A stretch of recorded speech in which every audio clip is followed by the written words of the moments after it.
जिन चीजों ने राम को मर्यादा पुरुषोत्तम बनाया, जो गरिमा, जो सहजता, जो सरलता, जो उदारता हम लोगों को जन्म से राम के माध्यम से मिली है, अनुभूतियों में हमारी पीढ़ियों ने जो हमको दिया था, वो तो कहीं दिखती नहीं है। तो ये एक राजनीतिक परियोजना, ये कोई मंदिर वंदिर नहीं है, ये एक राजनीतिक परियोजना है। और इस राजनीतिक परियोजना के चलते इस देश के अंदर राजनीति साधी जा रही है। इस देश के अंदर, इस देश की जो सारी संपत्तियां तो खत्म कर दी आपने, पूरा देश तो खत्म कर दिया आपने। अभी कुछ बचा नहीं आपके पास। आपका रेल खत्म हो गया, आपका जहाज खत्म हो गया, आपका पानी का जहाज खत्म हो गया, आपका इंडस्ट्री खत्म हो गई, आपका बैंक खत्म हो गया, आपका LIC खत्म हो गया, आपका यूनिवर्सिटी खत्म हो गया, आपका सब कुछ खत्म हो गया। तो ये राम मंदिर का जो पूरा परसों जो कार्यक्रम, कल और परसों में जो आयोजन हुआ है, जो अभी कह रहे हैं फरवरी तक ये सब चलेगा, ये पूरा एक राजनीतिक परियोजना है। और उस परियोजना के चलते इन सवालों को छुपाना है। ये जो इस देश के अंदर 32 करोड़ बेरोजगार नौजवान है, वो बेरोजगारी का सवाल खामोश करना है, वो सवाल न उठे। स्कीम वर्कर्स इस देश के अंदर 2 करोड़ स्कीम वर्कर्स हैं, जो 2000 से लेके 500 रुपए से लेके 2000, 2500, 7000 में काम करते हैं। ये न्यूनतम वेतन का सवाल न उठाओ, बेहतर जिंदगी का सवाल न उठे, इस सवाल को सट करना है। शुरू होती है कठुआ से 7 साल की मासूम बेटी की हत्या बलात्कार से शुरू होकर के BHU के कैंपस के अंदर भाजपा के कार्यकर्ताओं द्वारा जो मुख्यमंत्री और प्रधानमंत्री के साथ जिनके फोटो हैं, उनके राष्ट्रीय अध्यक्ष के साथ जिनके फोटो हैं, और वो वहां रेप करने के बाद, गैंग रेप करने के बाद जाते हैं और मध्य प्रदेश में चुनाव प्रचार करते हैं। वो अपराधी, इस पर बहस न हो। उनका ये महिला सशक्तिकरण और ये जो महिला सुरक्षा और बेटी पढ़ाओ का जो पूरा नारा है, वो नारा चैंपियन रहे और वो बलात्कारी इनके संरक्षण में जिंदा रहे। कुलदीप सेंगर इनके संरक्षण में आजादी से घूमे और पूरे परिवार की हत्या करके निकल जाए। हापुड़ में बलात्कारियों को बचा लिया जाए और हत्या हो जाए, बिल्किस बानो के हत्यारे छोड़ दिए जाए। ये सब जो पूरा इनका ये सवाल, इस पर बहस न हो। 800 किसान मर गए और पिछले 10 साल में जब से मोदी सत्ता में आए हैं, राष्ट्रीय अपराध ब्यूरो की रिपोर्ट है NCRB की, 1 लाख किसानों ने आत्महत्या कर ली है। ये सवाल छुपा रहे और वो 12 लाख करोड़ रुपया जो इन्होंने इस देश के पूंजीपतियों का राइट ऑफ कर दिया, ये सवाल न उठने पाए। विजय माल्या और कौन कौन भाग गए। एक बच्चे का मैं बयान सुन रहा था, वो कह रहा है कि भैया आप राम को ले आए हो तो आप विजय माल्या को नहीं ला पाए, नीरव मोदी को भी ले आते यार भाई, तो हमारे देश का पैसा ला उठाता। तो ये सवाल न उठने पाए, इसके लिए सरकार एक सुविचारित रूप से इस दिशा में जा रही है। और उनके पास एक्चुअल में रोटी रोजी, कपड़ा, मकान, शिक्षा, चिकित्सा, आदमी का आत्मगौरव, सम्मान, ये सारी चीजें खत्म हो गई हैं और वो डेमोक्रेसी पर हमला है। और इसको इस रूप में देखा जाना चाहिए कि कल के अगर मोदी के पूरे भाषण को अगर आप खंगालें और गर्भगृह में मोहन भागवत की उपस्थिति को अगर आप देखें, तो एक तरह से कल का दिन वो इस देश के अंदर हिंदू राज का ऐलान का दिन है। साथियों नमस्कार, हलचल न्यूज़ से मैं राजेश सिंह। उत्तर प्रदेश हमीरपुर की यात्रा के बीच आज जाने माने बुद्धिजीवी, सामाजिक कार्यकर्ता और मजदूर नेता विजय विद्रोही से मुलाकात पर देश के वर्तमान हालातों पर उनसे कुछ सवालों पर चर्चा हुई। आइए सुनते हैं। ये अभी 22 तारीख का जो राम मंदिर वाला अयोध्या में कार्यक्रम हुआ, राम मंदिर धार्मिक मसला है और ये जिस तरह से कार्यक्रम यहाँ का हुआ है राजनीतिक अधिक लगता है। ये तो देश भर में आम आदमी के पास सवाल बहुत सारे हैं। ऐसे में क्या ये आवश्यक था, ये 22 तारीख का जो भी ये अयोध्या में हुआ नाटक नौटंकी जिस तरह से मतलब हुई है, कैसे देखते हैं इसको आप? इसको दरअसल में मैं इस पूरे आयोजन को ही नहीं, मैं अयोध्या में जो भी सन 90 से इधर के दिनों में जो भी चल रहा है, मैं इसे पूरी तरह से हिंसा पर आधारित एक सुविचारित प्रयोग मानता हूं। सुविचारित राजनीतिक प्रयोग है और ये कहीं से भी धार्मिक नहीं है। आपने सुप्रीम कोर्ट में एफिडेविट दिया, हम बाबरी मस्जिद को कोई नुकसान नहीं पहुंचाएंगे। आपने बाबरी मस्जिद तोड़ दी। सुप्रीम कोर्ट ने कहा कि बाबरी मस्जिद का ध्वंस आपराधिक कृत्य है।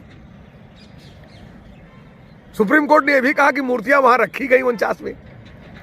सुप्रीम कोर्ट ने यह भी कहा कि वहां नमाज होती थी, लेकिन सुप्रीम कोर्ट ने यह भी कहा कि जमीन उनको दे दीजिए। इस पूरी परियोजना को अगर आप देखेंगे, पहले आपने कहा कि बीच वाले गुंबद के नीचे ही राम का असली जन्म स्थान है, फिर आप अभी 3 किलोमीटर दूर मंदिर बना रहे हैं। बाबरी मस्जिद ध्वंस जहां की आपने, वो जगह अभी भी खाली पड़ी हुई है। तो ये एक हिंसा है। बाबरी मस्जिद का ध्वंस जी हिंसा है और हिंसा पर आधारित एक परियोजना है और वो परियोजना यहां तक चली आई है। इसीलिए इस पूरे कार्यक्रम में भी एक खास किस्म की आक्रामकता दिखाई पड़ती है। राम की शालीनता गायब है। राम पूरे जीवन में एक बार क्रुद्ध होते हैं और वह क्रोध उनको कब आया? जब उन्होंने समुद्र से, लक्ष्मण से कहा कि समुद्र रास्ता नहीं दे रहा है, अब इसे दूसरे तरीके से इसके साथ बात करनी होगी। यहां तो राम का धनुष और उनकी प्रत्यंचा और उनका हिंसक बीभत्स स्वरूप लेकर के आप खड़े हैं। जिन चीजों ने राम को मर्यादा पुरुषोत्तम बनाया, जो गरिमा, जो सहजता, जो सरलता, जो उदारता हम लोगों को जन्म से राम के माध्यम से मिली है, अनुभूतियों में हमारी पीढ़ियों ने जो हमको दिया था, वो तो कहीं दिखती नहीं है। तो ये एक राजनीतिक परियोजना है। ये कोई मंदिर वंदिर नहीं है, ये एक राजनीतिक परियोजना है।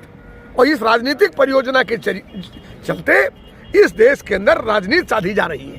इस देश के अंदर, इस देश की जो सारी संपत्तियां तो खत्म कर दी आपने, पूरा देश तो खत्म कर दिया आपने। अभी कुछ बचा नहीं आपके पास। आपका रेल खत्म हो गया, आपका जहाज खत्म हो गया, आपका पानी का जहाज खत्म हो गया, आपका इंडस्ट्री खत्म हो गई, आपका बैंक खत्म हो गया, आपका LIC खत्म हो गया, आपका यूनिवर्सिटी खत्म हो गया, आपका सब कुछ खत्म हो गया। आपका GDP धरातल में चला गया। आपका जो डेफिसिट है वो कुल सकल घरेलू उत्पाद का 80% कर्ज है आपके ऊपर आज की तारीख से। अनएम्प्लॉयमेंट 45 साल में, यानी 75 साल में अपने सबसे उच्चतर दर पे खड़ा है। महंगाई आदमी का जान लिए हुए, मजदूरी बढ़ नहीं रही है, आदमी के पास खरीद क्षमता घट गई।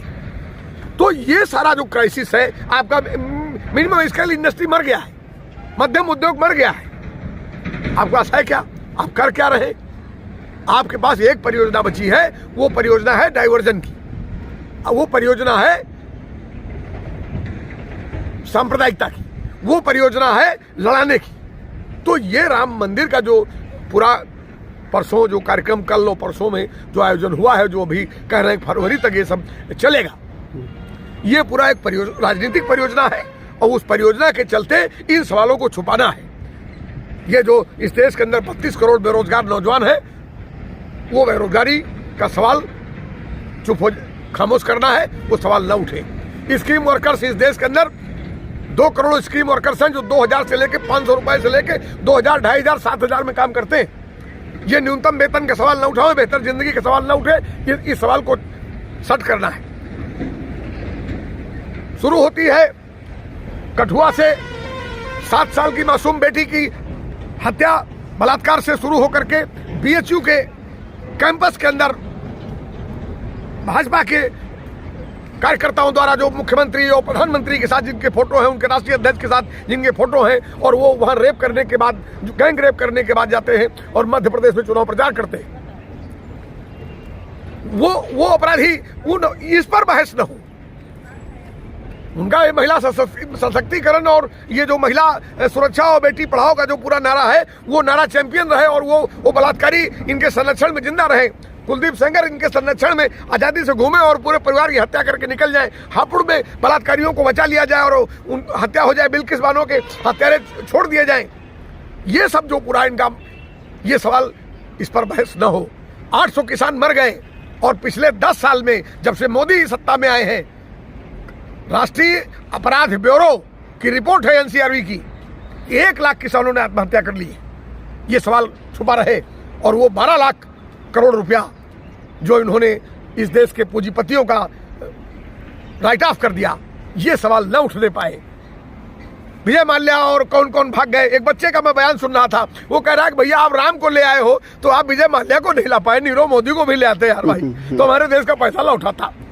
तो ये सवाल न उठने पाए, इसके लिए सरकार एक सुविचारित रूप से इस दिशा में जा रही है और उनके पास एक्चुअल में रोटी रोजी, कपड़ा, मकान, शिक्षा, चिकित्सा, आदमी का आत्मगौरव, सम्मान, ये सारी चीजें खत्म हो गई हैं और वो डेमोक्रेसी पर हमला है। और इसको इस रूप में देखा जाना चाहिए कि कल के अगर मोदी के पूरे भाषण को अगर आप खंगालें और गर्भगृह में मोहन भागवत की उपस्थिति को अगर आप देखें तो एक तरह से कल का दिन वो इस देश के अंदर हिंदू राज का ऐलान का दिन है। हिंदू राज में तो एक राजा होता है और हिंदू राज में एक रानी होती है। तो हिंदू राज में जो राजा होना है तो फिर हिंदू राज में मनुस्मृति होती है, वहां जातियां हैं। जातियों में शूद्रों को वेद सुनने का अधिकार नहीं था, उनके कान में शीशा गला देने का अधिकार था कि उनके कान में शीशा गला दीजिए, वो पढ़े तो उनकी हत्या कर दीजिए, उनका वध कर दीजिए। तो ये दलितों, पिछड़ों, आदिवासियों, गरीबों, महिलाओं के लिए सबसे बुरा समय है। समाज के सबसे कमजोर लोग जो हैं उनके लिए सबसे बुरा समय है। और उनके सामने चुनौती है कि 22 तारीख के मुकाबले 26 तारीख का जो गणतंत्र का जो सवाल है कि वो 22 के जरिए गणतंत्र को डिमोलिश करना चाहते हैं, इस देश की डेमोक्रेसी को डिमोलिश करना चाहते हैं। तो 22 बनाम 26 की जो लड़ाई है उसमें 26 को बचाने का जो मामला है, संविधान को बचाने का जो मामला है, और संविधान बचेगा तो देश बचेगा और देश बचेगा तो हम सब बचेंगे, वरना सब कुछ खत्म होने की तरफ जा रहा है। वो इस परियोजना की तरफ बढ़ रहे हैं और 22 का आयोजन सिर्फ उस दिशा में बढ़ा हुआ एक उच्चतम कदम है। इसको धार्मिक आयोजन किसी नजरिए से नहीं कहा जा सकता है।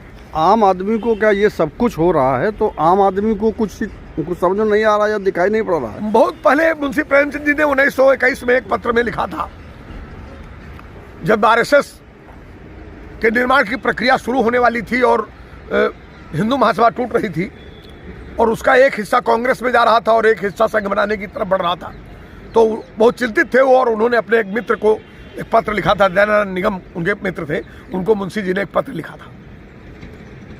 उसमें उन्होंने लिखा कि 2 बातें बहुत महत्वपूर्ण हो जाती हैं आज के समय।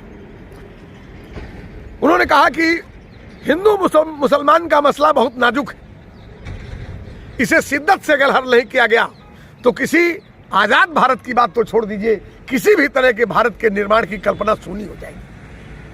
आजादी की लड़ाई तो छोड़ दीजिए। एक बात उन्होंने ये कही। दूसरी बात उन्होंने कही कि जनता के हाथ में, जनता को खुद के कत्ल के लिए तलवार पकड़ा दी गई है और एक मनोवैज्ञानिक युद्ध चल रहा है। इस समय इस मुल्क के अंदर मीडिया, शासन तंत्र, पूंजीपति और तथाकथित बुद्धिजीवियों का एक जमावड़ा, ये गोलबंदी जो सत्ता की मलाई और उसकी रेड कारपेट पे बिछी हुई है, ये सारे लोग मिल करके जनता के खिलाफ एक साइकोलॉजिकल वार चला रहे हैं और जनता अपने ही कत्ल का औजार अपने हाथ में पकड़े हुए है। इसको इस दायरे से बाहर निकाल कर लाने की जिम्मेदारी भी इस देश में उसी तरह एक चुनौती की तरह आन पड़ी है जैसे हिंदुस्तान की आज़ादी की लड़ाई में तमाम लोगों के सामने चुनौती थी और लोग घरों से निकले, कुर्बानियां दी और देश को बचाया, देश को आज़ाद कराया। आज फिर जनता को उस मनोवैज्ञानिक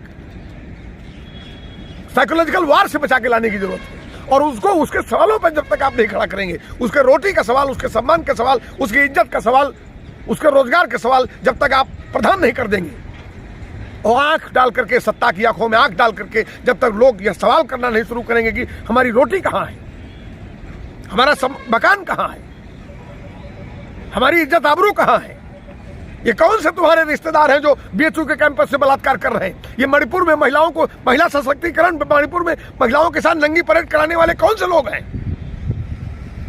ये सवाल जब तक इस देश के छाती में भाले की तरह नहीं चुभेगा, तब तक हिंदुस्तान की सत्ता इसी तरह तमाशे करती रहेगी। ये बहुत नाजुक समय है और इस नाजुक समय में एक बड़ी चुनौती है, और इस चुनौती को कैसे कबूल किया जाएगा, ये मेहनत कशों के ऊपर एक बड़ी जिम्मेदारी है, बुद्धिजीवियों के ऊपर बड़ी जिम्मेदारी है, छात्रों, नौजवानों, किसानों के ऊपर बड़ी जिम्मेदारी है कि वो इस जिम्मेदारी को उठाएं और अपने मुल्क को बचाने की तरफ बढ़े, और गणतंत्र बचेगा, लोकतंत्र बचेगा, ये देश बचेगा, और हम अपने हकूक़ की लड़ाई लड़ते हुए आगे बढ़ जाएंगे। धन्यवाद।